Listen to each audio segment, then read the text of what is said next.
மூன்று கமிட்டி தலைவர்கள் அனைவருக்கும், இங்கே அமர்ந்திருக்கிற முன்னாள் மாணவிகள், மாணவர்கள் மற்றும் பள்ளியின் ஆசிரியர்கள், அலுவலக பணியாளர்கள் அனைவருக்கும் எனது காலை வணக்கத்தை தெரிவித்துக் கொள்கிறேன். படிக்க வச்சாங்க.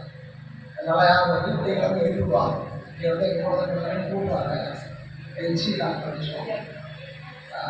நாலு பிள்ளைங்க கேம்பஸ் நினைவுலாம் நான் பூசத்துக்கு முடிஞ்சா அவங்கள கலந்துருங்க. நம்மளோட ஹாஸ்டல் பொறுத்த வரைக்கும் எல்லா டீச்சர் மழை டீச்சர் டீச்சர் அவங்க நைன்த் ஆரம்பித்து எங்களோட இருந்தாங்க. மற்ற டீச்சர்ஸ்லாம் மாறிட்டு இருந்தாங்க. 2 டீச்சர்ஸ் எங்களோட இருந்தாங்க. 2 பிள்ளைங்களோட இருக்காங்க. அவங்களை பார்த்தது ரொம்ப சந்தோஷம். அது கண்டிப்பாக தமிழ்நாடு நாங்களும் தங்கியிருப்போம்.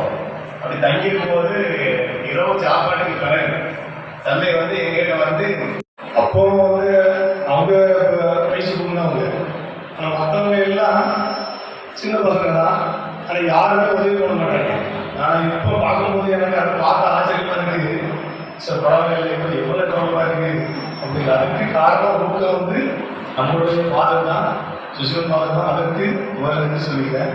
நான் லைப்ரஸ் ஃபாதர் முதல்ல நினச்சிக்கிட்டு இருப்பதை மேடையில் வீசிருக்கக்கூடிய பெரியவர்கள், வந்திருக்கக்கூடிய முன்னாள் மாணவர்கள், எனக்கு பின்னால் உள்ள மாணவர்கள் அனைவருக்குமே காலை வணக்கம். நான் தற்போது தூத்துக்குடி கிறிஸ்துவம் என்கிற பங்கு தளத்தில் பங்கு தந்தையாக இருக்கிறேன். சூரியகுண்டத்தில் பரிமாற்றம் பெற்று கிறிஸ்துவம் என்ற பங்கு தளத்தில் இருக்கிறேன். ஆசிரியருடைய தனித்திறமையால் தான் நாங்கள் இதுவரை தமிழை பிழையில்லாமல் எந்தவித தவறு இல்லாமல் உச்சரிக்கிறோம், வாசிக்கிறோம், கற்றுக் கொடுக்கிறோம் என்று சொன்னார். அப்போ மாணவர்களுக்கு தமிழ் மிக மிக தேவை. விஷயத்துல பேசி பழக்கம் இல்லை. பள்ளித்தாய் பல சான்றோர்களை உருவாக்கி இருக்கிறது. அதுல நமக்கு ஒரு வாய்ப்பு அப்படிங்கிறது கிடைச்சிருக்கு.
நன்றி. இந்த நேரத்தில் பழைய நினைவுகளும் வருது.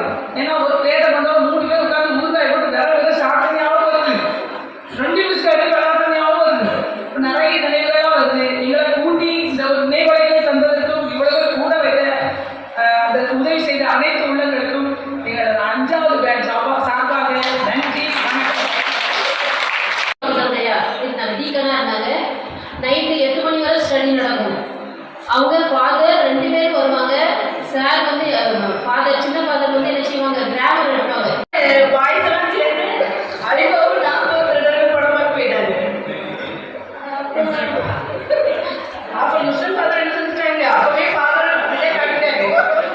ஃபாதர் எடுத்துட்டாங்க படம் எல்லாத்தையும் சொல்லி கொடுத்தாங்க. ஸ்டூடெண்ட்ஸையும் எல்லாரையும் படங்களை போட்டு அறிவிச்சு அது மறக்க முடியாத சம்பவம். பிறகு இங்கிலீஷுக்கு டான்ஸ் டீச்சர் இருந்தாங்க.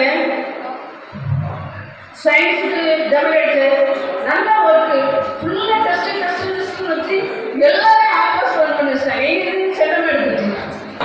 எங்களுக்கு எங்கள் 3ஆவது செகண்டரி 8 நைட் ஸ்டடி 11 மணி வரை எப்படி சார் வச்சுருப்பாங்க. அதெல்லாம் மறக்காம ஏன்னா நாங்கள் படிக்கிற காலத்தில் நைட்டு படுத்துட்டு வீட்டுக்கு போக மாட்டோம். சிஸ்டர் நான் பண்ணிடலாம். அது சேரும் திங்க படித்த பசங்க சேர்ந்து தான் எங்கள் சிஸ்டர் நான் படிக்க வைப்பாங்க. படிக்க வச்சு நாங்கள் விடிய காலம் 4 மணிக்கு சிஸ்டர் எழுப்பி படிக்க வச்சுட்டு 5 மணிக்கு பூசைக்கு எழுப்பிடுவாங்க.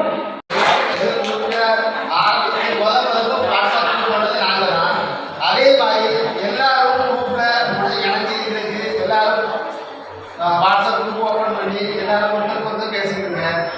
கரெக்டாக சொல்கிறதுக்காக வந்து அனைவருக்கும் நன்றி வாழ்த்து. இதெல்லாம் எப்படின்னா வீட்டில் சோறு வச்சுட்டு அப்படி போயிடுவாங்க. அதான் சொல்லுவாங்க. இங்கே அப்படி சோறை எடுத்து ஊட்டி ஊட்டி கொடுக்குற மாதிரி இங்கே அந்த டீச்சிங் இருக்கு. இந்த பள்ளிக்கூடத்தில் படிக்கும் பொழுது இப்போ நான் உட்காந்து யோசிக்கும் பொழுது முன்னாள் மாணவர்கள் தான் என் கண்டவங்க இருந்தாங்க. இப்போ லூட்டின் ஃபாதர்லாம் விழாக்களில் அந்த காலத்து கீபோர்டை வந்து போட்டுட்டு இருப்பாங்க. நம்ம இறுதிராஜ் சார் வந்து பக்கத்தில் இருப்பாங்க. ஆனால் லூட்டின் ஃபாதர் வந்து படிச்சுட்டு இருக்கும்போது கீபோர்டு போடுவாங்க, பாட்டு கிளாஸ் நடக்கும். அப்போ முன்னாள் மாணவர்களை பார்த்து நாங்கள் உருவாகிருக்கோம், வளர்ந்துருக்கோம். அதனால் நாங்கள் 94 95 அப்படின்னா அதுக்கு முன்னால் எங்களுக்கு முன்னால் இருந்த அந்த 5 வருஷத்துமே எங்களுக்கு நல்ல முன்னுதாரணமாக நீங்கள் எல்லாரும் இருந்திருக்கீங்க. நிறைய விஷயங்கள உங்களை பார்த்து நாங்கள் எல்லாரும் வளர்ந்துருக்கோம்.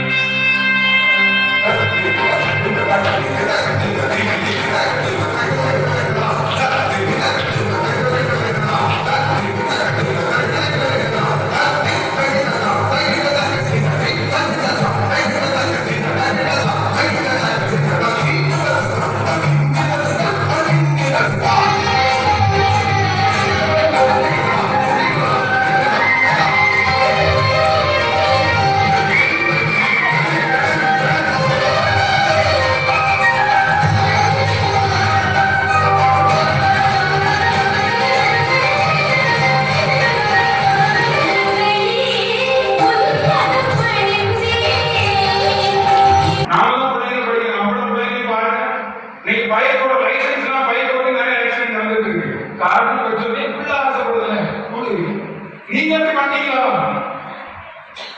நீங்க எப்படி பண்ணீங்க? நீங்க அப்படி அடிவாங்கி 8 மணிக்கு கிளாஸ்ல 8 பேர் படிக்கணும். நீங்க எத்தனை பிள்ளைங்களுக்கு செல்போன் இருக்கு? நீங்க கொடுக்குறீங்க.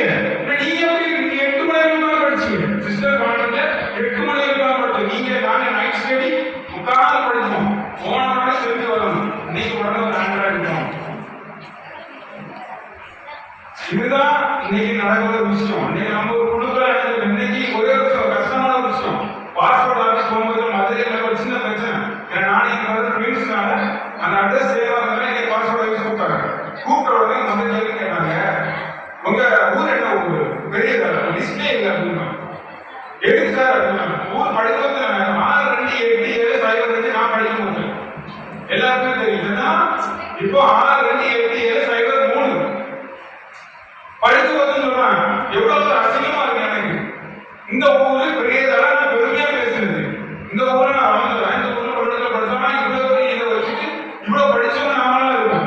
நாம இந்த ஊருக்கு நம்ம எப்படி என்ன செஞ்சுட்டோம்?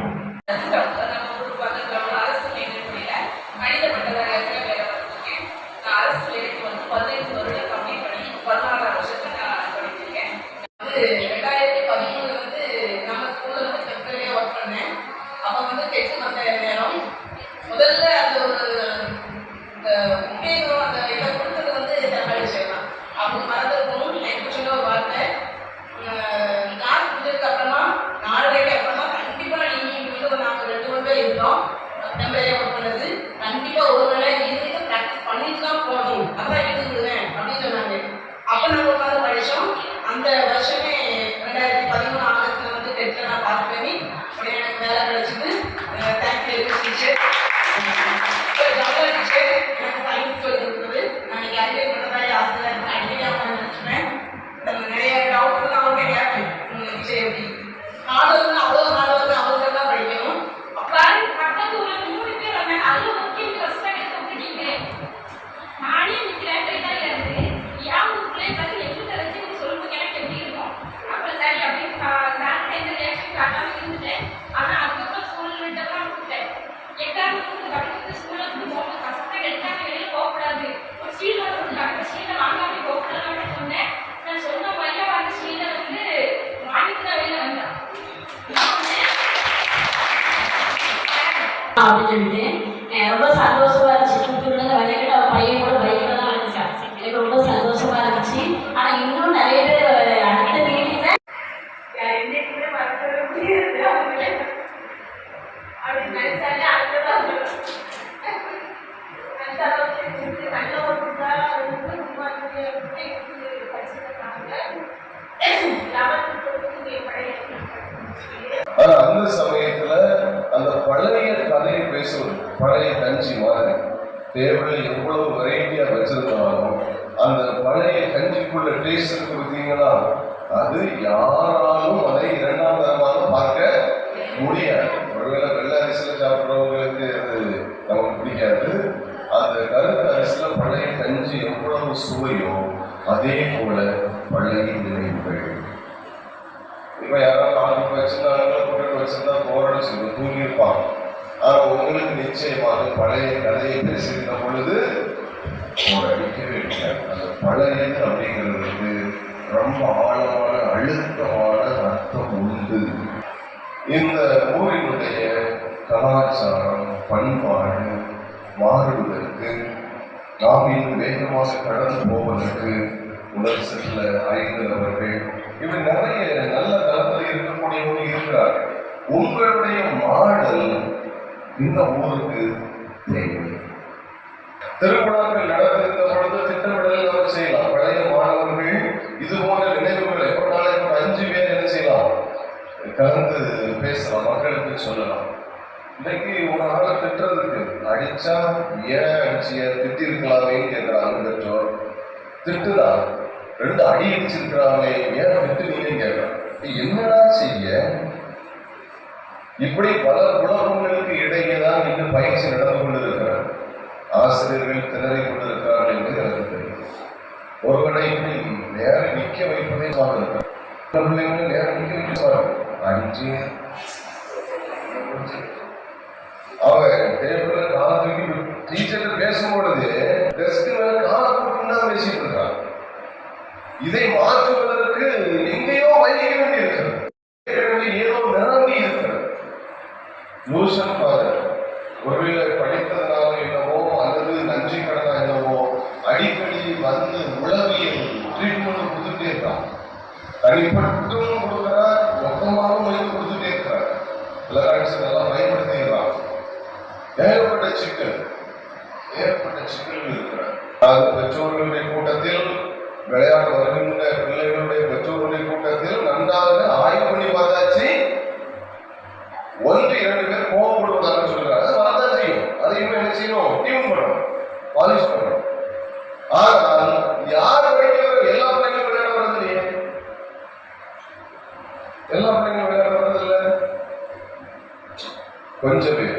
அந்த பிள்ளைகள் வந்து பரவாயில்லை ஆடுகிறார்கள். விளையாட வந்தால் என்ன அர்த்தம் என்றால் நேரத்தை பயன்படுத்துகிறார்கள் என்று பொருளை ஒழிய படிப்பில் அவர்கள் தவறுகிறார்கள் என்று கிடையவே கிடையாது.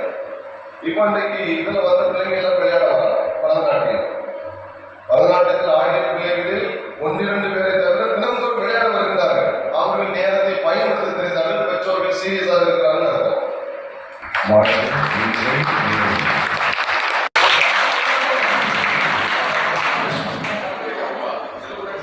செல்வன் படிக்கும்போது ரொம்ப அமைதியா இருக்கிறாங்க. எனக்கு பழைய நினைவுகள் இங்கெல்லாம் பேசும்போது அப்படியே ஒரு ஞாபகம் வருது.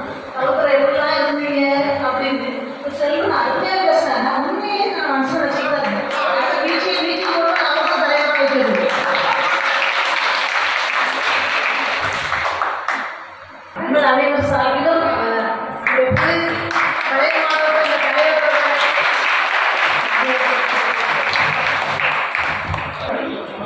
சுவன் அவர்களை தலைவியாக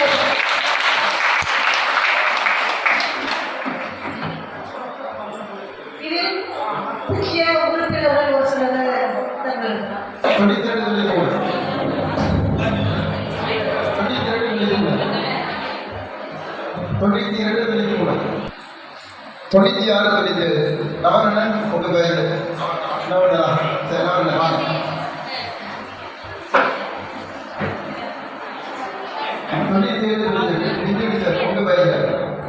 சரி வாங்க.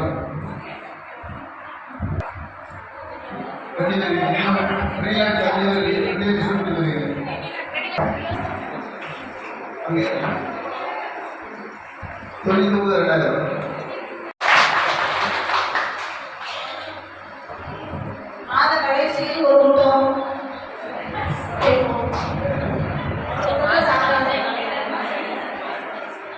அதில்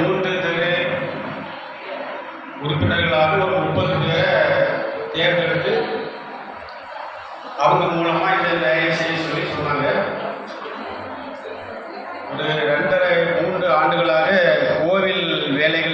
செய்வதற்காக கோவில் கிட்டத்தட்ட 3 கோடி ரூபாய் அந்த 3 ஆண்டுகளும் சேர்த்தாங்க. அதில் ஒரு 1/3 பங்கு அடுத்த மாற்று தொழில் செய்கிறவங்க அதில் பங்கு கொடுத்தாங்க. 2 பங்கு கடல் தொழில் செய்கிறவங்க பங்கு கொடுத்தாங்க. நம்ம கல்வி சார்ந்து அப்படி ஒரு அமைப்பை உருவாக்கி அந்த அமைப்பு மக்கள்கிட்ட வந்து நிதி வசூல் பண்ணுற மாதிரி மற்ற இன்கம் டேக்ஸ் கட்டக்கூடியவங்களுக்கும் அதன் மூலமாக அவங்களுக்கு வாய்ப்பு கிடைக்கும். அப்போ இது இன்னும் பெரிய அளவில் அடுத்தால தொடர்ந்து அதை கொண்டு போகிறதுக்கு நமக்கு நிறைய வாய்ப்புகள் உருவாக்க முடியும். ஒரு சின்ன அளவில் நம்ம திட்டம் போடுறதுக்கு பதிலாக இன்னும் கொஞ்சம் சட்டப்படி நமக்கு என்ன சலுகைகள் கிடைக்குமோ அதன் மூலமாக நம்ம திட்டம் போடுறது, நம்மளை நம்ம வளர்த்து கொள்வது, வெளியில இருந்து நம்மளை பார்க்கும்போது நல்ல நிறுவனங்களை நடத்தினா தான் ஒரு மேன்மையாக பார்ப்பாங்க. இப்போ உள்ள காலத்தில் எல்லாருமே அவங்க அறிவுக்கு தகுந்த மாதிரி மேன்மையாக வளரணும்னு தான் நினைக்கணும். அப்போ நாமளும் நமக்கு கிடைக்கிற நிறுவனங்களை நல்ல முறையில் உருவாக்கணும், அதை மேன்மையாக நடத்தணும். அதில் நம்ம திட்டம் போட்டு வேலை செய்யணும். அந்த மாதிரி திட்டம் போடலாம் நினைக்கிறேன். அது என்னுடைய தனிப்பட்ட கருத்து. இது யார் சார்ந்து நான் சொல்லல, எனக்கு தோணுச்சு நான் சொல்கிறேன். இப்படி வேற எந்த வகையிலையும் ஒத்துழைப்பு தருவதற்கு படித்த